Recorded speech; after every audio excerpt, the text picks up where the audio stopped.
नमस्कार, मैं हूं आपके साथ नम्रता शर्मा।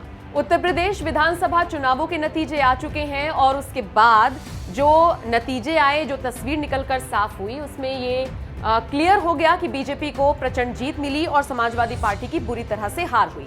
और इस हार के बाद अखिलेश यादव किस तरीके से बौखलाए हुए हैं, इसका नजारा बार बार देखने को मिल रहा है। ऐसे ऐसे बयान उनके सामने आ रहे हैं जो उनकी तीखी आलोचना करवा रहे हैं। ऐसी ऐसी प्रतिक्रियाएं दे रही हैं जिसकी चर्चा हर तरफ हो रही है। हाल ही में वो कन्नौज पहुंचे, यहां पर उन्होंने मीडिया को संबोधित किया और इस दौरान उनसे उनके चाचा शिवपाल यादव को लेकर सवाल हुआ। सवाल जब हुआ तो इसका जवाब अखिलेश यादव ने बहुत घुमाते हुए दिया। उन्होंने कहा कि आप जो सवाल पूछ रहे हैं ये पूरी तरीके से वक्त की बर्बादी है, तो इस पर जवाब देना मैं उचित नहीं समझता हूं।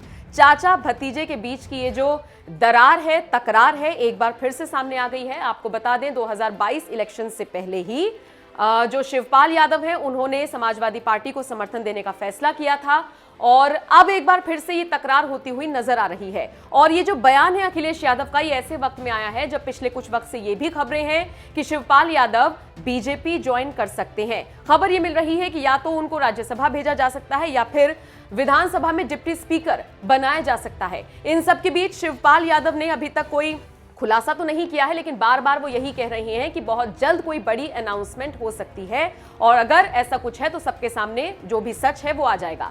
ऐसे में अखिलेश यादव से इसी को लेकर सवाल पूछा गया था, जिस पर वो एकदम से उनका रौद्र रूप देखने को मिला। उन्होंने साफ तौर पर कहा कि ये जो सवाल आप पूछ रहे हैं ये वक्त की बर्बादी है और कुछ नहीं।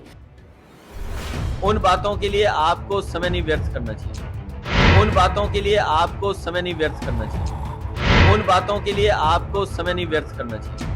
वैसे आपको बता दें 2017 विधानसभा चुनावों से पहले सपा छोड़कर शिवपाल यादव ने अपनी अलग पार्टी बना ली थी, लेकिन 2022 चुनावों में वो एक बार फिर से अखिलेश के साथ आ गए थे। हालांकि उस दौरान भी उनसे कई बार ये सवाल पूछा गया कि आपको वो सम्मान नहीं मिल रहा है, वो ओहदा नहीं मिल रहा है, और इस पर हर बार शिवपाल यादव मुस्कुराकर जवाब दे रहे थे। शायद चुनावों का प्रेशर था इसलिए कुछ बोल नहीं पा रहे थे, लेकिन जब विधायक दल की बैठक हुई, उनको आमंत्रित नहीं किया गया तो फिर उनका गुस्सा फूटा। उन्होंने कहा कि मैं पिछले 2-3 दिन से इंतजार कर रहा था इस बैठक का, लेकिन देखिए मुझे निमंत्रण ही नहीं मिला है। अब तो लोग ये भी कहने लगे हैं कि शिवपाल यादव का बहुत बुरा हाल हो गया है, ना वो समाजवादी पार्टी में टिक कर रह पा रहे हैं, ना वो अपनी पार्टी में टिक कर रह पा रहे हैं, और अब जब बीच में अटक गए हैं तो बीजेपी का दामन थामने की सोच रही हैं। खैर, कुल मिलाकर आपका अखिलेश यादव के इस तंज पर और शिवपाल यादव के सवाल पर, इस भड़कने वाले अंदाज को लेकर आप क्या राय रखते हैं? आपका क्या कहना है? कमेंट बॉक्स में अपनी राय हमें जरूर दें।